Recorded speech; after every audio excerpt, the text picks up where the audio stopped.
Hi, welcome to Word Power. I'm Maurice Chavez, and today's word is generosity. Generosity. Can you say that word? Generosity. I sound like Mr. Rogers there for a minute. Generosity is the quality of being kind and generous, or being plentiful or large. Luke chapter 6 verse 38 says, "Give, and it shall be given to you, with good measure, pressed down, shaken together, running over, will run into your lap. For with the same measure that you use, it's going to be measured back to you." Generosity comes in all kinds of forms, in all kinds of ways. Khalil Gibran said this.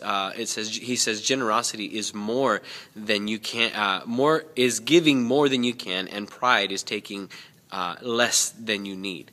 So in generosity, it's always giving more than you. Sometimes what you're willing to give. Sometimes we fear giving, whether it's money or of our time, of our energy, or our talents. I'll tell you that those people who lack generosity, sometimes the reason why that is because they don't have the right heart for giving. People who don't have the right heart for giving usually deal with the lack of generosity. The second thing is that people who lack generosity have a selfish spirit or a selfish mentality. It's all about me. It's all about me and what I can get, and how come me and me.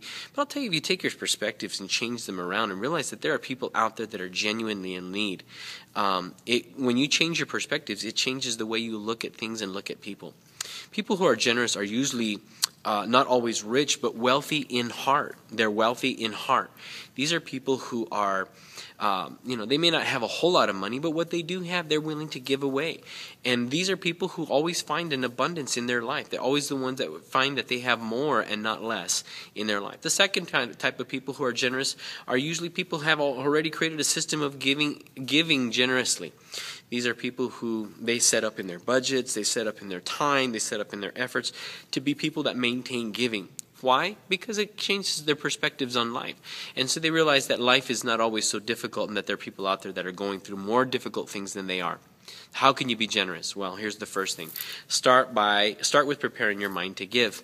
A lot of the times, if you don't prepare your mind to give and you try to give, you're giving out of compulsion. The Bible says don't give out of compulsion, but determine in your heart to what it is that you're going to give.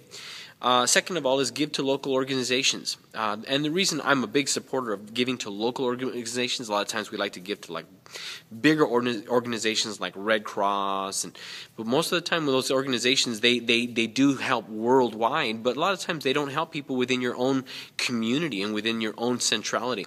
So give to local organizations. You have a better chance of seeing where your generosity is going to, and you can become more actively involved with your giving, along with your giving, when you give to local organizations. The third thing is be observant about needs around you. Sometimes you're not always giving to organizations, but you can be giving to those needs that are around you.